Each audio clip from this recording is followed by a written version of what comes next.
I am here with daily use English speaking practice sentences.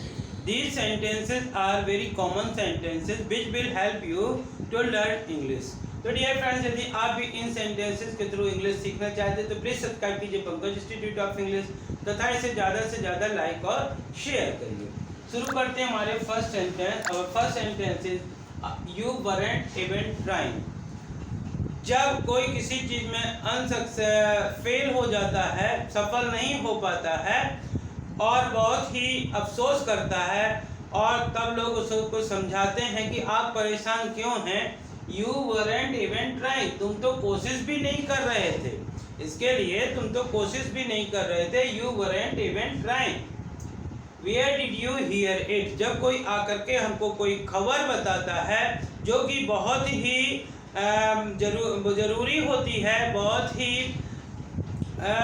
ही ज़रूरी होती है, तो हम उसको बोलते हैं, पूछते हैं उनसे कि where did you hear it, आपने ये खबर कहाँ से सुनी, आपने ये खबर कहाँ से सुनी। जैसे मान लीजिए किसी चीज़ का रिजल्ट है, किसी ने बताया कि आज रिजल्ट आया, तो आप बोलते हैं कि आपने कहाँ से सुना, where did you hear it. No one dies before time, इस प्रकार से कहते हैं कि आप परेशान मत होइए। यदि कोई व्यक्ति कहता है कि कहीं मैं ऐसा ना हो कि मैं मर ना जाऊं या इस प्रकार से सोचता है, तो हम उसको समझाते हैं कि no one dies before time, समय से पहले कोई नहीं मरता है। What's wrong with them, कभी कभार कुछ व्यक्ति नाराज होकर के उनके साथ ऐसा लगता है जैसे कुछ गलत हुआ हो और वो आ जा करके अलग बैठ जाते हैं, तो हम पूछना चाहते हैं कि उनको क्या हुआ। तो इसको इंग्लिश में बोलते हैं व्हाट्स रॉन्ग विथ देम, उनको क्या हुआ या वे क्यों, उनके साथ क्या गलत हुआ, वे क्यों ऐसे बैठे हुए हैं, इस प्रकार से बोलते हैं व्हाट्स रॉन्ग विथ देम। और कई बार आप लोगों ने सुना होगा कई कैसे बोलते जा सभी लोग बिल्कुल सीधे चले जाएं, कोई भी मुड़कर के नहीं देखेगा, कोई भी मुड़कर नहीं देखेगा। No one will turn around, no one will turn around. और जब आप कोई चीज़ बताते हैं फिर भी लोग विश्वास नहीं मानते हैं, तो उनको विश्वास दिलाने के लिए आप बोलते हैं by God I am saying truth, by God I am saying truth, भगवान कसम मैं सच कह रहा हूँ, इस प्रकार से बोलते हैं।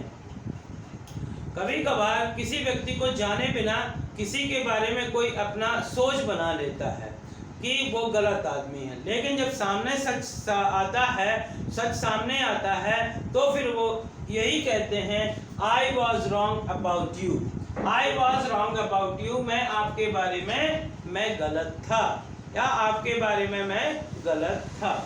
इसलिए हमें किसी के बारे में देख करके ही सोच बनानी चाहिए। God knows what he does, कभी कभी कुछ व्यक्ति ऐसा काम करते हैं कि किसी को पता नहीं चलता, और यदि कोई उससे पूछता है कि ये व्यक्ति क्या काम करते हैं, तो आप यही बोलते हैं God knows what he does, भगवान जाने वो क्या करता है, भगवान जाने वो क्या करता है।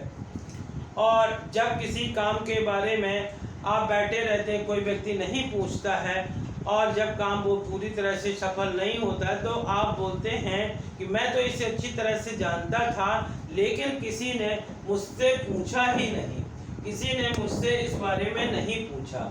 No one asked me about it, no one asked me about it. और कभी कभार जो व्यक्ति गलत होता है, कुछ गलत करता है, तो उसके मन में हमेशा यही डर बना होता है कि कहीं सच सामने ना आ जाए। तो यदि कोई कहना चाहता है he was afraid of revealing the fact, यानी कि उसे सच सामने आने का डर था, इसको बोलेंगे he was afraid of revealing the fact. तो डियर फ्रेंड, इसी प्रकार के सेंटेंस यदि आप बार बार पढ़ते, सुनते या लिखते हैं, तो आपके मन में ये, माइंड में ये सेंटेंस बन जाएंगे और आप हिंदी भी बोलना चाहें तो इंग्लिश बोलेंगे।